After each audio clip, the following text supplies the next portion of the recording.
Hello, everybody. I'm Wyatt. If you're new here, I'm a writing teacher here. If you're not, I'm sure you know me from just hanging out.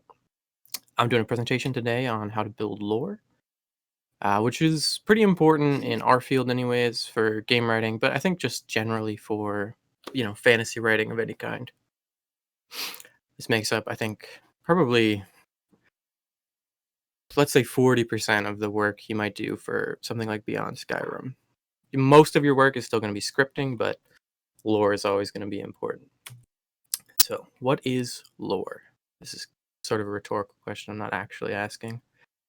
Um, Lore is sort of in text and out of text. And what I mean by that is we're familiar with lore in the extent that it exists in game usually, right?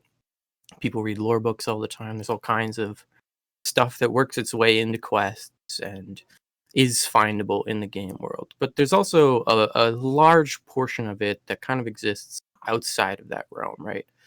A lot of the lore that you might write for something like Beyond Skyrim, it's not going to be used, in the same sense as that. And instead, what it's going to do is it's going to help inform other departments on how they're going to do things, right? This was mentioned just a little while ago in Dallas' presentation, right? She talked about reading, about specific subjects like, Valenwood culture and its people and like its temperate, its geography, and using all that information to inform how she should go about doing her job, right? That's a lot of what the lore, that you work on will do, right? Your job is to help other people do their job with this stuff. It's very simple. I think it's actually the easiest thing to write. I would say, like hands down, I think lore is just the easiest thing in the world to write. But it's tough to like really get a handle on whether or not you're doing it well. You know what I mean? There's a process to it, right? You write it. It's very easy to come up with ideas, but it's difficult to know whether or not the ideas you're coming up with are resonating with other people to the same extent that it's resonating with you, right? So this is all about practice. It's all about refinement, and it's all about talking with other people about whether or not the stuff that you're working on, the ideas that you're coming up with, are affecting people to the same extent that the ideas are affecting you. So, where do we start? So, I think lore is easy, particularly because it can be pretty much literally anything, right? You think about any of these subjects I've listed, right?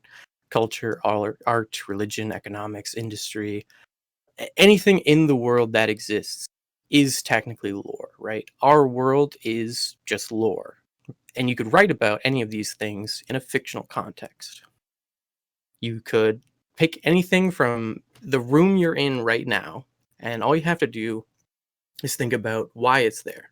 How was it made? How did it get there? Why do you have it? Uh, what are the historical processes, the cultural processes, the industrial processes that put that thing in your room? And think about all the human and social connections that inform that thing's presence, right? I like to think a lot about glass, right? If you have a glass cup in your room right now, which you should, because it should be hydrating, think about what glass is, right? The ocean churns up the bedrock of the earth and spits out dust onto the shoreline, and we collect that dust and we burn it super hot so that it melts and congeals into this, liquidous substance. And then we have these artisans out there who spend their life dedicated to a craft where they use their hands and various tools and their lungs and their mouth in order to shape that substance into tools that we use. Glass is a pretty simple thing that we kind of take for granted, but it sounds very interesting and very cool when you break it down to structural elements that lead to it being in your home. So, writing lore for a fictional context is a lot of that process, right? It's taking things that you know and you understand, breaking them down to composite elements, and then trying to project them on to a fictional context in a way that distracts from it being part of our world, right? You look at any sufficiently detailed fantasy world, right? It's going to mirror our own in structure, but the details are going to be weird and alien, right? You think about Morrowind, right? What are those big bug buses, right? And they are essentially just big bug buses. Someone's got that in chat, I'm sure. Silt Strider. Silt Striders, thank you, Pat. But that's just, what do we make? How do we take public transit or mass transit across large spaces of time, and how do we make that weird and different from what we understand? It's still structurally the same thing from our world as we would understand it. We've just muddled the details so it becomes alien, becomes fantastical. And that's sort of the difficulty, right? It's taking something that's straightforward and basically plucked out of our world and transforming it so that it's not recognizable as being from our. So there are two methods of going about that specific thing, right? The second one down there is the one I kind of just described, right? You strip down an object or a concept from our world to its most basic elements like glass, and once it's become so generic, right, it becomes sort of indistinguishable, and you can just kind of take those major beats and plant them somewhere else and change around a little bit of the details, right? Glass is an easy one to do that, right? It basically sounds like wizardry already when you break it down to its structural elements. So, make it about how everything in the world is constructed by wizards who, construct things out of this abundant dust that covers the world, and that makes up most of the things people use, right? The other one is probably the one you'll actually do more of in something like Beyond Skyrim, because that's like where you're going to come in, right? You're not going to come in at like base zero where you get to kind of define everything about the world. There are already established motifs and ideas that inform not only something like the Elder Scrolls itself, you're going to have to work from, but the individual projects will already have ideas and stuff that you'll have to work from in order to flesh out, right? So you'll have to think about the necessary objects or the objects that will already be there and start fleshing out those connections that I was talking about earlier, right? Like, how does this thing tie into other things, and what are the things that spread out because of those connections? Hopefully that makes sense. So this was something I worked on back in my time in the AU. I think this is one of my favorite assignments that Pat ever came up with and gave out to people. So the assignment is pretty straightforward, and I think someone's buzzing for sure. Who do we got? Who's buzzing? Dragoon. That's all right. Okay, so the assignment's very simple. I think it'll mirror a lot of assignments you might have to take on if you get on project. But essentially, he lays out that you need a poem that has to be within the Elder Scrolls canon, and it has to use, hopefully this shows up for you guys, this specific branch of Elvish, right? This is our on project resource for, okay, there we go, thank you. This is the on project sort of Elvish that we work from a lot, right? This would be one of the main connections if we're going back to, how do I go back? There we go. Oop. Yeah, if we're using one, right, this is one of the main connections, right? Language, linguistics. I gotta go back to there we go. So this is pretty simple as far as, well, I don't want to say simple. Obviously, Hrafnir put a ton of fucking work into this. It's insane. It's very detailed for the kind of work you would expect from kind of a fictional language that's intrinsically incomplete.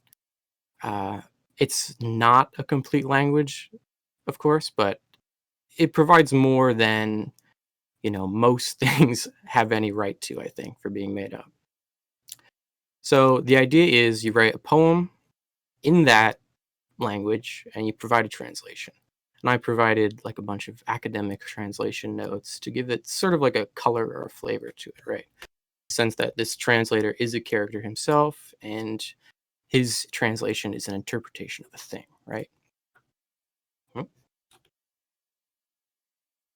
So you have here a pre-existing context. You have a framework that you're supposed to work around. You have goals and objectives, and you have like limitations and all that stuff, right? This isn't like total creative freedom, but it's targeted creative freedom. You can do essentially, you can write essentially about whatever you want, right? But you have limitations within that. That's a lot of what you're going to do, right? And on project, most of these things are going to be more complicated, right? You're not just going to get a free reign, here's a language, write a poem in it. You'll get more limitations than that. You'll get this has to serve a specific puzzle purpose or something like that, right? And you'll have to make connections as to why is there a puzzle connected to this poem. What are the places and the things involved in that, and who are the people. So I love this assignment, and I also give it out myself when I can, because I think you can learn a lot from doing something like this. And I think the main hiccup people have when they take on something like this is they don't sort of project themselves onto the other side of writing the poem, right? This is an elvish poem, so you want to be writing from the perspective of an elf, right? A person who speaks that elvish. I think when people try this, they get hiccuped on just writing a poem first and then thinking, oh, I can just translate that into elvish, even though the process is, reversed there. This is someone translating a poem that was in elvish to, a language that we understand, not the other way around. So I think, as Dao was saying before, it's important that you spend time uh, sort of immersing yourself as much as you can, in this case, into, the language. Uh, I spent, I think, like 20 or 30 hours of just like pure writing on this one page poem. It's not even one page, it's like half a page, like 10 lines or something. And it's translation, right? And I spent that amount of time because I had to write the poem in the Elvish first. I had to, you know, collect all the words and the vocabulary and tinker and get something that felt like, it rhymed, it had some beats to it. And I'm not a poet or very experienced with poetry, so it took a lot of time sorting out those details, right? Especially this would come up with stuff too where you have to write something about food or music or whatever other subject comes out that you like. It's not something that you personally have experienced yourself or like take up yourself, right? So you have to spend time researching not only the field and like what you can do with that, but also like the lore connotations that already exist that you're going to have to play around with, right? Where was I? So yeah, uh, essentially just don't rush with this stuff, right? Take your time, make sure that you're like collecting all the pieces that you need in order to do your job efficiently and effectively before you kind of uh, start like or feel like you've finalized the project, right? Essentially, don't write a poem and then start looking at the Elvish afterwards and like mix and matching the words like it's a dictionary translation kind of thing, like Google translating your poem. Uh, but like I said before, right? This is you won't get a lot of opportunities like this on Beyond Skyrim. So always try to have like some kind of restraint to it. You know what I mean? Don't just go crazy. Uh, Remember that your job is still trying to inform other people of something, right? It's trying to inspire other people to want to work with the same stuff that you're working with. Connect on the ideas. Uh, so a lot of making sure that you can connect with that is, the editing and refining process, right? You're gonna want to practice a lot with this stuff. I'm assuming because of the environment that we're in. A lot of you already have outlets to practicing kind of lore writing, even if it's not this, right? I'm sure some of you out there have like Dungeons and Dragons games that you play or run, or books that you're writing or working on, or other private game ideas that you're workshopping that let you kind of just have like a creative outlet to uh, practice with creating lore and you know workshopping that, even if it's just like for yourself in a way, right? And I think that's good. I think that's healthy, and I think definitely you should, if at all possible, take as much opportunity as you can to try and uh, workshop that, and then build that into the stuff you're already writing. If you're writing scripts for here, right, spend some time behind the scenes working on lore, and then trying to see how you can work that stuff into the actual script documents that you write for the AU or Beyond Skyrim and stuff like that. And the other part of that is obviously going to be developing your tastes, right, which is just consuming media. I think fantasy media is absolutely abundant to an insane amount, right? There's so much out there that you can be reading just to, get a handle on what you like and what you don't like when it comes to lore, and just sort of sourcing out, how you can take elements from that stuff and mirror it in your own work, right? And the other part, obviously, is having, a group of people that you trust and can rely on to look at and discuss your lore ideas with you, right? And I guess coincidentally enough, you're in one right now, which exists solely for the purpose of doing stuff like that. So, I mean, use and abuse it. Just work on stuff. And to end, actually, I've got several premises where you could practice your lore writing for a bit.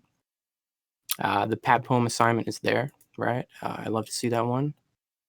I've also got several other ideas. These are just, blanket ideas for you to take up on your own time and experiment with, lore writing. So you can, reach out to us afterwards and post it publicly and get feedback and start getting a sense as to like what the kind of lore you want to write is and how you can start reaching other people within the same projects as you.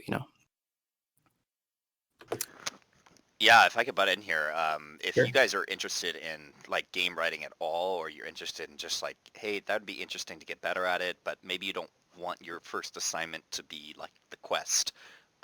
These are really, really great ways you can like explore lore and explore your own writing, because they are like really small aside. I mean, for the most part, these can pretty much just be like one page, um, if that. So yeah, I really encourage you guys to submit any or to take any of these assignments and submit them to a teacher, or you can put it in game writing. If you're interested in writing, I think these are really, really good prompts. For sure, yeah. Especially because I think quests can be a little daunting to start off with. So these are, if you're interested at all in experimenting with writing a little bit, game writing, maybe you came here specifically looking to get into, a different project or a different field, really. So uh, you're not like, you just sort of have like a faint passing interest in writing. This is a good way for you to, explore whatever subtle call to write that you might have, and get a sense for how this stuff works. And I think experimenting with writing can be good for any other field as well, right? Like we just had Dal on talking about how much lore writing influences, the production of 2D and concept art. So, even if you're interested in other stuff like concept art, it can be good to kind of experiment with your own lore writing and explore how those connections like work for you personally, and just like walk on the other side for a bit, I guess. What's a recipe? Is it like? Do you mean like have something cookbook style that the player kind of creates? um sure, yeah. I think recipe has sort of a weird connotation in Skyrim because you get recipes for like potions and stuff like that where it just says like these three things, and that's like all you need to know because you're just taking it to an alchemy table. But I was thinking more like food, right? Like look at actual cookbooks from the real world and think about how cookbooks would, take shape in Elder Scrolls games, and what their recipes and like the language of their recipes would look like, stuff like that. I think Fey tales are always interesting because we're already operating in a strange world, so it's uh, sort of a difficult personal experiment to try and tell a story that would be as strange and weird as our kind of like children's fables are to us. That would work in their context, right? They live in a world with actual werewolves and like wizards and stuff. So, how do you tell a story that strikes them as, weird and bizarre and fantastical in a setting that already is, historical texts are pretty straightforward, but I think what's important about writing historical texts is that you get a good framework on the internal biases of the historian. I think history, especially in fantasy texts, history has this sort of weird status where it goes unquestioned a lot of times. When we're uh, reading about our lore, we take books from a specific context, and we sort of, because our information is limited, we take them as gospel essentially, right? uh, Whereas in real world, or in our context, right, history is always full of biases and inaccuracies, and people, shockingly, people who spend their lives writing books as historians about uh, periods of times where they weren't present or even alive, rarely get everything right. Cultural texts are, I think, similar to historical texts in that you're just trying to account some part of a culture, be it a thing that happened or a thing that they do, uh, from the perspective less of a scientific analysis like a historian would do, and more from the perspective of like mythology and like the way that everyday people perceive and interpret their life. One of my favorite ones of this was actually there was a discussion about why Khajiit don't have first person pronouns in their language, and I remember someone put forward an interpretation that it has to do with like their creation myth or something like that, which is, obviously wrong. It's linguistics, so it wouldn't have anything to do with, who their gods are or where they think they came from. But it's an interesting interpretation of how a culture would actually see itself and its own linguistic origins. So those are just ideas. You know, if any of them strike out at you, feel free to just take note of it right now, uh, put it on the back burner, and maybe put forward something in game writing in the next few days or weeks if you have time. But otherwise, that's pretty much it. That's all I wanted to say. Thanks for coming in. Yeah, We thank can you. That was great. Yeah, Anybody thanks. have, Thank you. anybody have any Hooray. questions about That's game For writing in sure, yeah. general? We can chat for half hour.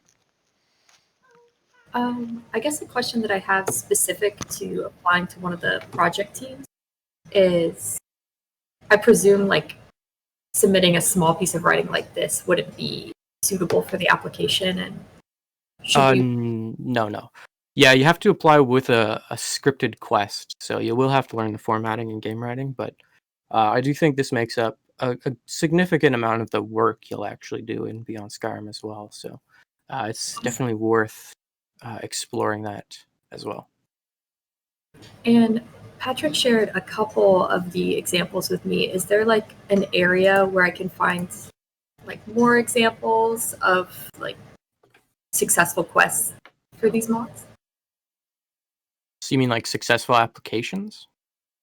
Or even just like example quests that are maybe being used in one of the projects now and seeing like various types of formatting. Geez. So as far as I know, we only have the one format. I feel like there's probably some like minor discrepancies through projects, but like for the most part, we follow just the one major format that's pinned in the game writing channel. Yeah, for the most part, all projects use like the same format. In fact, a lot of projects have adopted what we use in the Arcane University now, which is kind of cool to see. It's just like little things like colors and stuff. Like I think elsewhere, Iliac Bay use green instead of purple for something. You know, it's just like Yeah. It's like small things like little that. discrepancies. Yeah.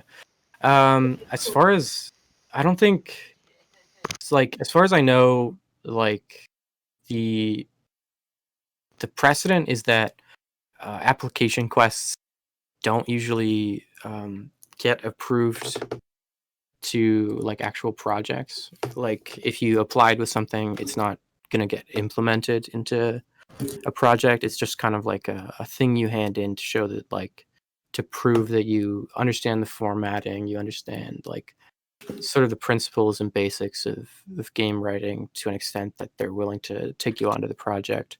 And then they have like their own planned quests internally that you would, pick up and start writing on. It's almost, I feel like it's basically impossible that someone would write a quest in game writing and it would line up so well with a project's like perceived future, right? Like their plans for their actual project, that they would be like, this is perfect for, somehow you guessed exactly what we needed without any reference, and it's going to go into the game. So I don't think we have anything like successful in the way it seems like you're asking. Oh, no, I wasn't asking in that regard. I just mean for the purpose of like formulating the application. I've seen the laser LASUR example of a quest, and I was just hoping if there were like other examples, just so I could draw inspiration from like other quests people in this mod group have written. But I wasn't thinking that an application quest would be like actually used. I just wanted to write a good application. Yeah. I get that. I mean, we have lots of alumni. I don't know if they're all present. I'm sure they can share some of their successful applications if you were to ask them. I don't know if anyone's present.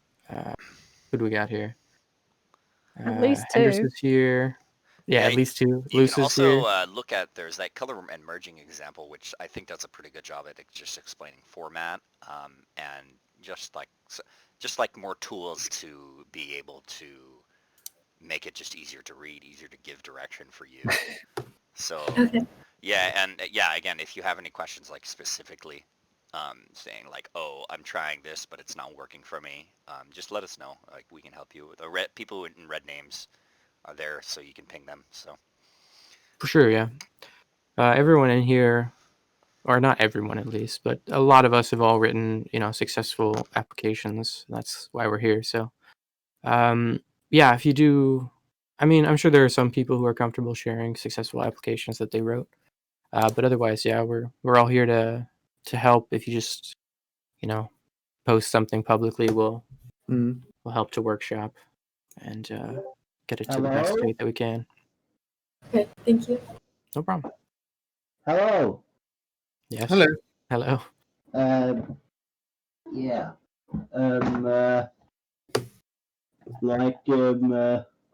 I actually is it okay to talk just Elder Scrolls in this voice chat? we're doing a lecture series right now, so we can talk general questions if you have questions about presentations. But yeah, we're doing lectures right now. Because I was thinking more like lore and stuff. Yeah, I was thinking more. Yeah, just make it relative to the presentation if you have a question. For now. Okay.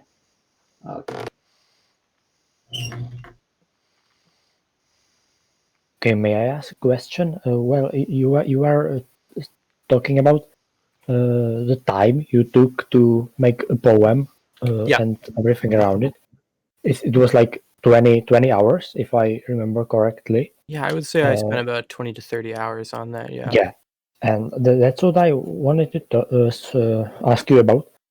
Because if you were to work on a video game like in some studio, I'm interested in where would you like find 20 hours? It's like 3 or 4 days of work. So It just mean- it seems that it's really hard work to in practice to work on a thing like this.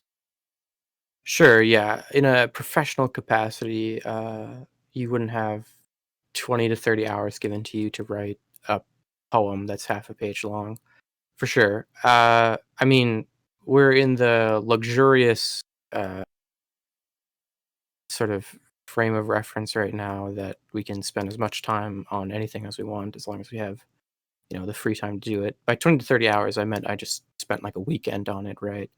I got up every day and spent several hours, reading the lore, uh, trying to learn more of the language and the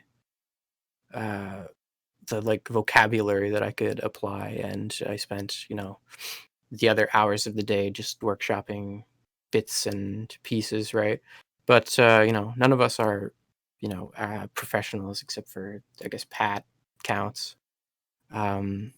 So like a lot of this is like, you hope that you spend 20 to 30 hours writing a good poem on the one weekend where you're in the amateur, field, I guess, for game writing.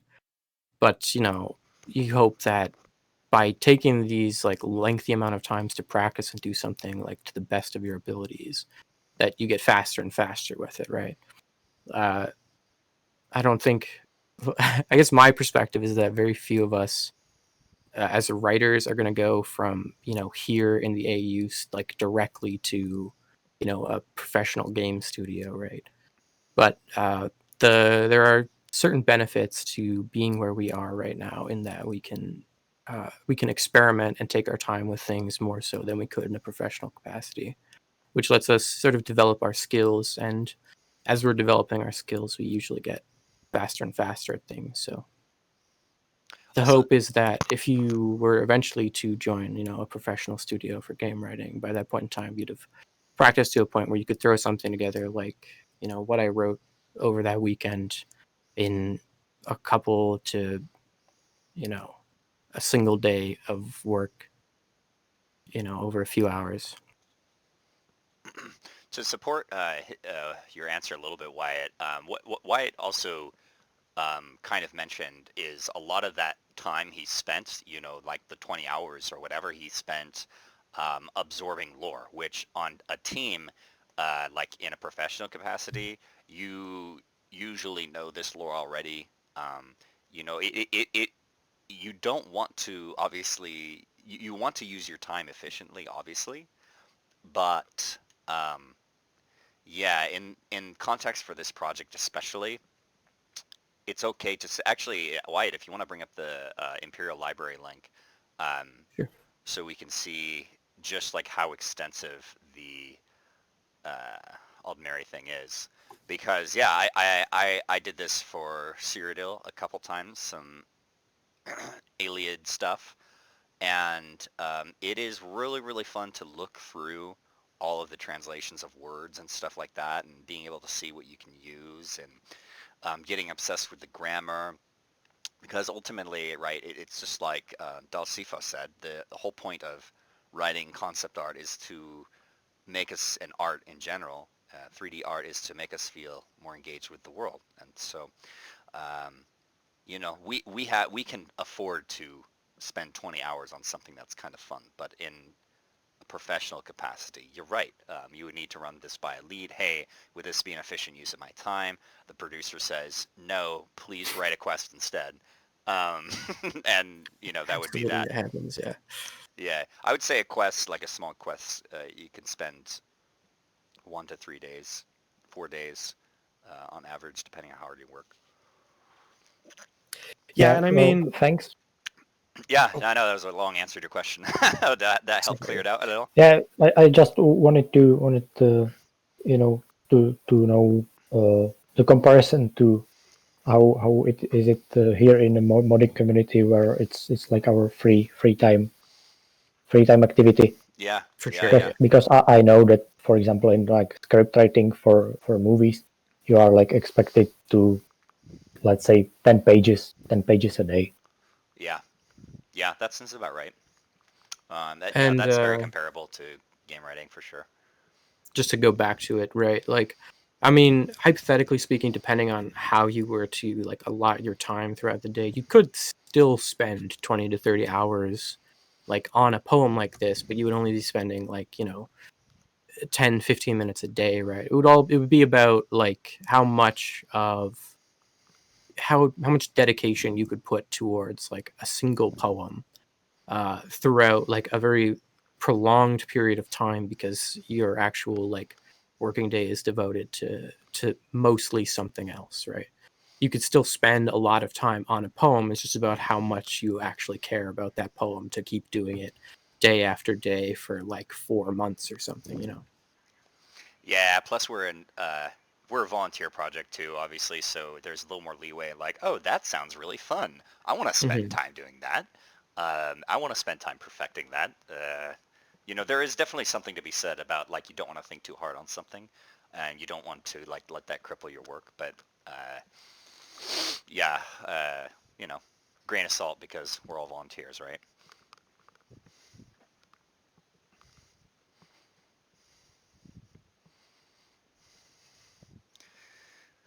There's a question in the lecture hall text.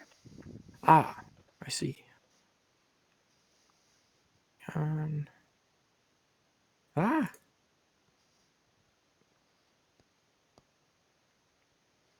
Okay, the question is, hi, I'd like to ask a question. Sorry, I have issues with my mic, so I have to write it down. I hope this hasn't been discussed. Had to AFK a while. How should we organize the bits and pieces of lore we've written to form a coherent world building in our project? If the question made sense, thank you in advance. How should we organize the bits and pieces? These are great questions. Good question, yeah. I mean, there are tools for this, actually. I can't remember what it's called. It's like WorldForge or something like this, where it like collects all of the different documents, and you can link to all the things that are connected to specific things. I mean, a good drive management for our parts, because we don't use stuff like WorldForge or anything like that. It's just Google Drives, but it's mostly just about like how you collect things, how you categorize things, and making sure that some World Anvil, something like that, yeah. Basically just a more complicated Google Docs specifically for this question.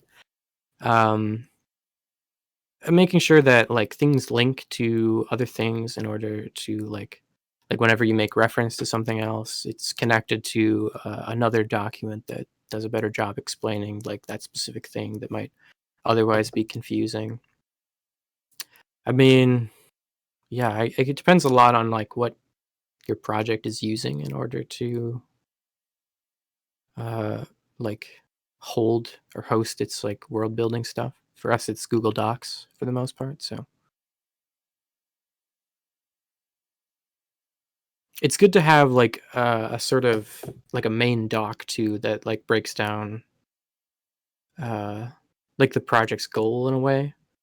You go over things like theme and setting and major plot beats, I guess you could say, and make it as easy as possible for people who are just coming in to like get a sense of like the tone and the direction of the project and the like coherent world that you're building, hopefully. And then they can sort of explore further from there in the various docs and little bits and pieces of lore, as you say, on their own time. Hopefully that helps. I don't know.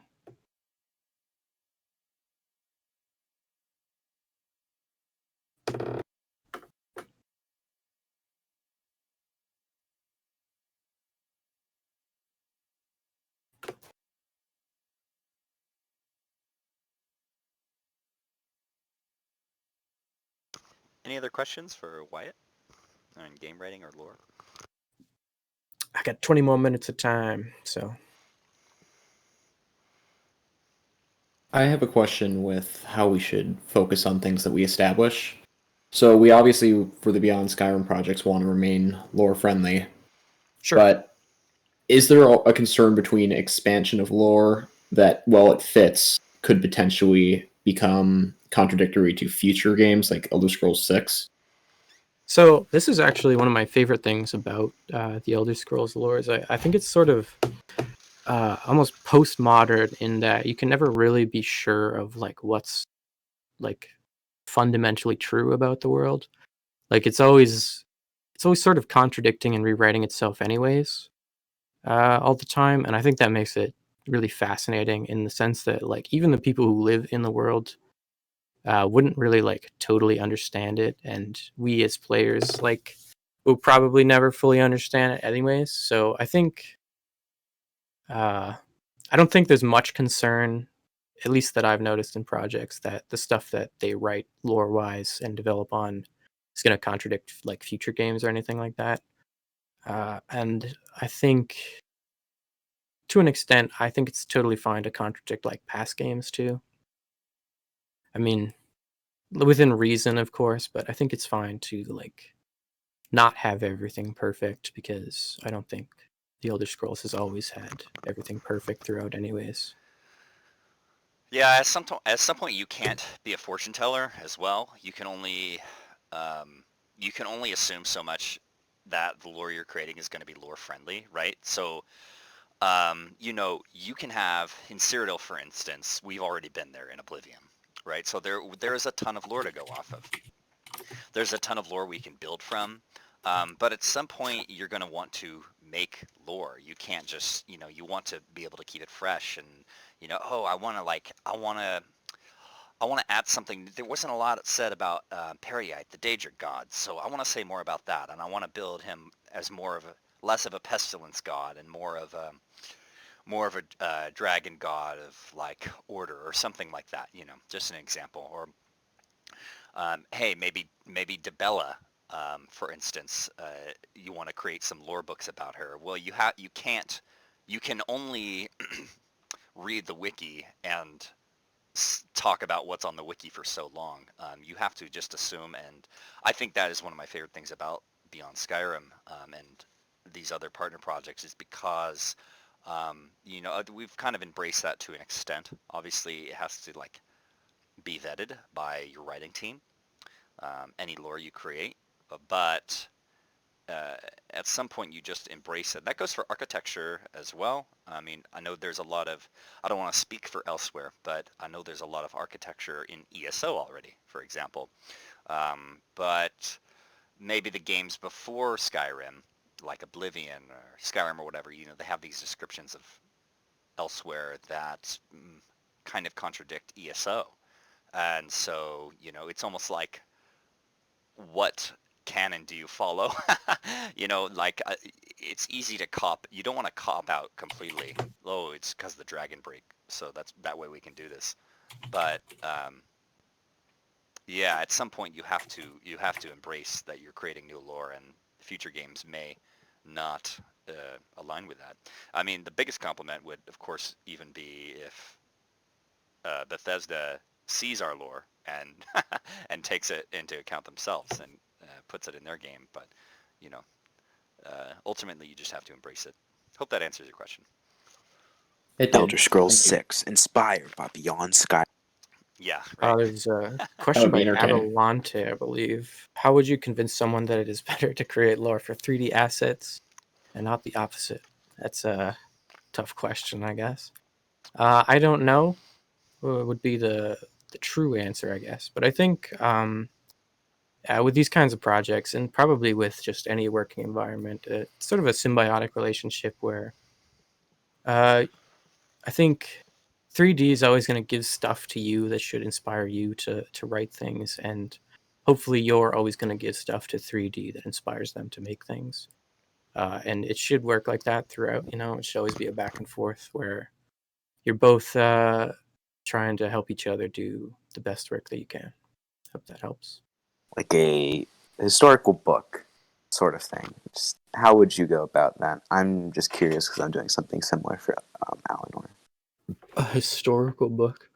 Well, these things are tough to answer, like, from like a general perspective, I guess, because usually when you write a historical book on something, there's like an event that someone wants you to focus on, right? Especially when you're on project, they're like, we need a book that explains this thing that happened. So you're writing from, a specific perspective on a specific event from like a specific culture, right? Whereas like asking the question, like, if you were to write a fictional historical text, what would it be like? Where would your thought process go? I would probably just think about like actual historical texts that I've read before, maybe, and think about how I could warp that, and what things were interesting to me about it, and how I could change them or modify them to be about whatever Elder Scrolls things or something. I think to me, part of making uh, historical texts interesting is just sort of like the kind of persona and character that you embody in the writing, right? Because I think what often comes off with um, historical texts is they're kind of dull, which is normal because historical texts are usually pretty dull. So I think it's kind of, if you want people to like be engaged with and want to read historical text specifically, you kind of want to ham it up and make it kind of amusing in its sort of intrinsic dullness, right? Like you want your historian who's fictionally behind the scenes working on this thing to be sort of an engaging character in and of himself, just for how cliche or quintessential of a historian he is. I'm a big proponent of like the sort of silliness of academic language, um, and that as a device for writing this sort of stuff, right? So if you look back at that poem I was talking about earlier, like a big part of that was just putting the footnotes down. That was the most fun I had with it, was writing those little footnotes for translation of like this kind of just a silly concept of an academic whose job is basically just reading elvish love poetry in the Elder Scrolls universe, which is just the most boring job I can think of for living in the Elder Scrolls, I guess. And still just kind of he loves his job, I guess, would be the sense that you want to get across, right? Just stuff like that. Another really good example that I've encountered of historical writing was this short story for the Halo universe called The Impossible Life and Possible Death of Preston J. Cole. And how it handled it was having a mixture of factual things mixed with the historian's assumptions, and that there was a lot of unclear answers. And so they propose a few possible solutions that makes the reader think and decide, what do I personally believe, which creates a good interaction. For sure, yeah. Always be thinking about the gaps in, your historian's knowledge when it comes to writing that kind of stuff.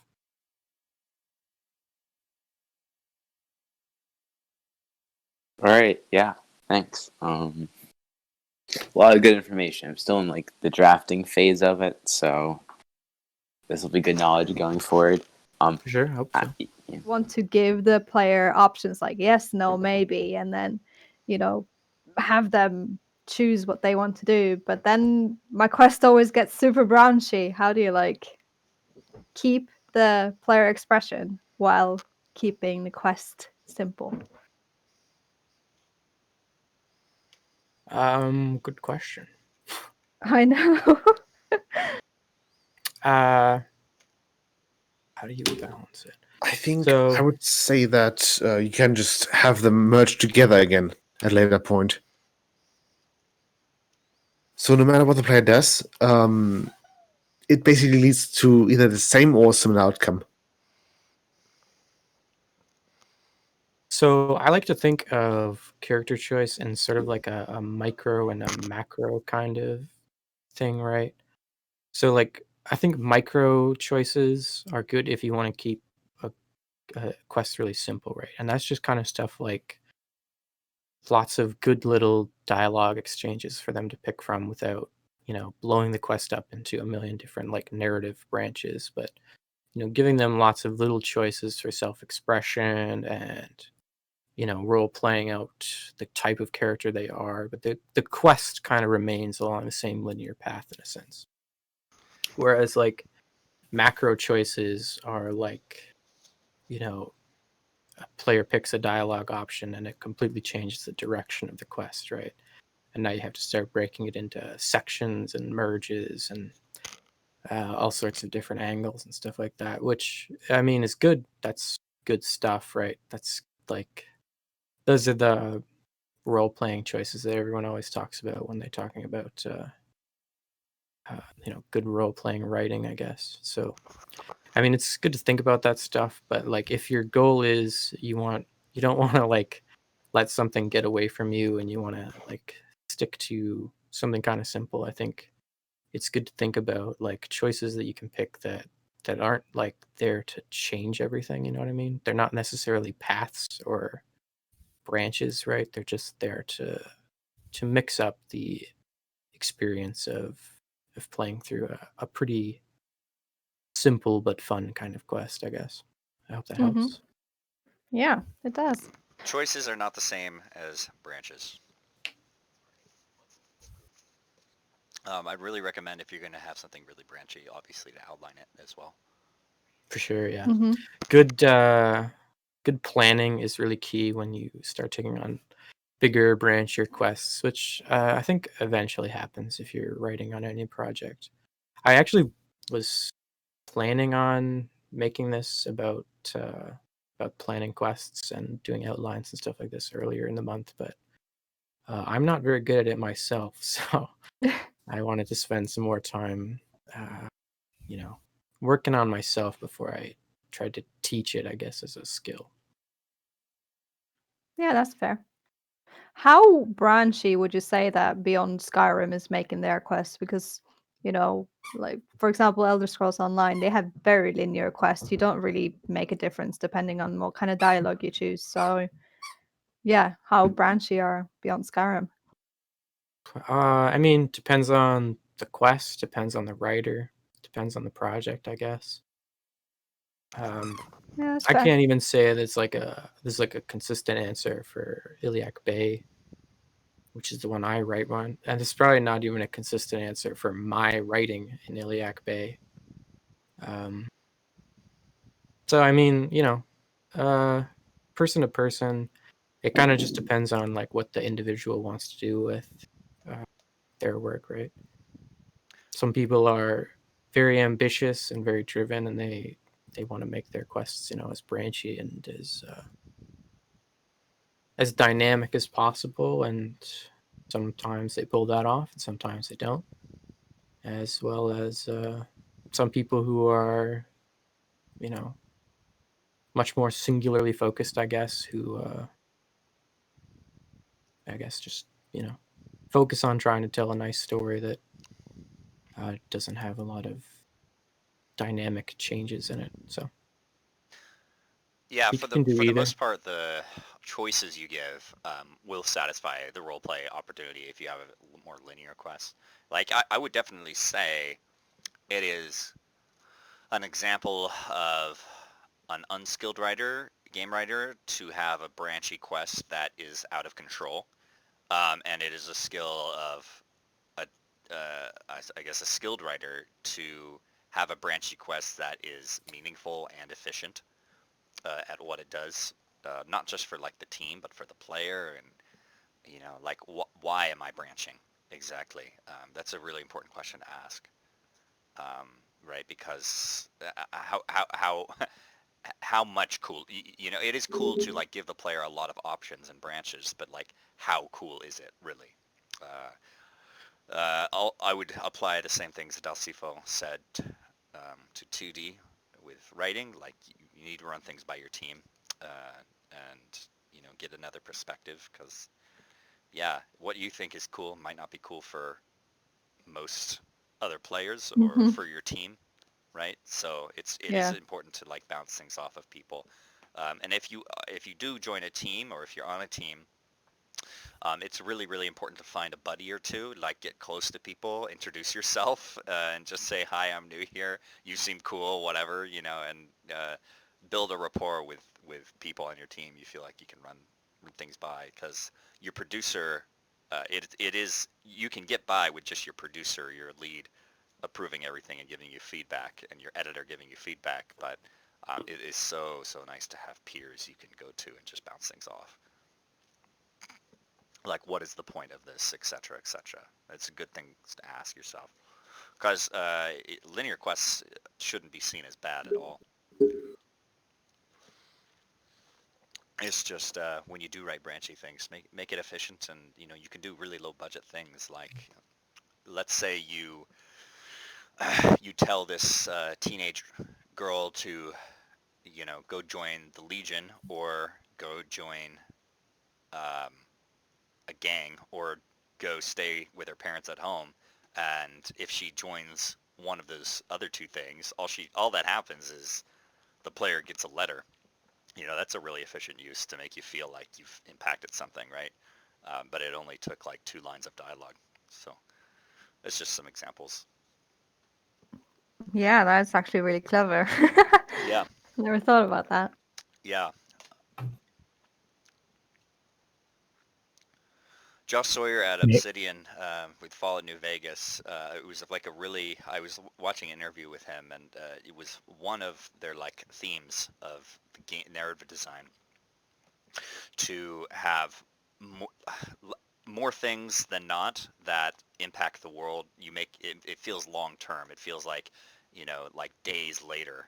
Like the longer away from the time you did something to the time you feel the return, the better it is almost.